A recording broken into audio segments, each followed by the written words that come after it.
it's a fantastic story. He's going to become the oldest back to ever make his debut for Ireland. He just turned 32. It's something I'm going to be writing about for tomorrow. It's been a really special 3 months for Tom Farrell. Himself and his wife Chloe gave birth to their first, his wife obviously gave birth to their first child, a daughter, at the start of August.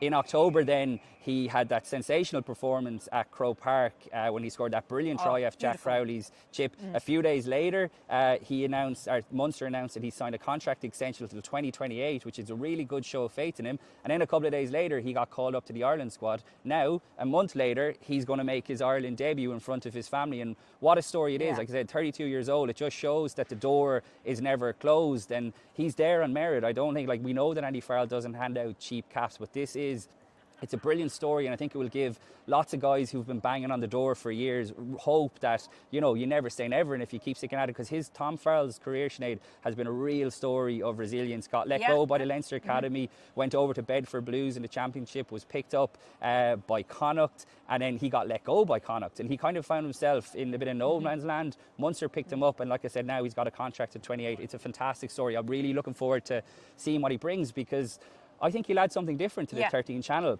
I think if he plays well, you never know. He could put a bit of pressure on Gary Ringrose, who remains a brilliant player, but had a difficult afternoon in Soldier Field. I'd have concerns about Gary Ringrose's attacking play. Look, we know he's a good defender, albeit he missed a few important tackles last week. But I think Tom Farrell, with his offloading ability, he's quite deceptive, I think, with ball in hand, will give Ireland's attack a fresh dynamic.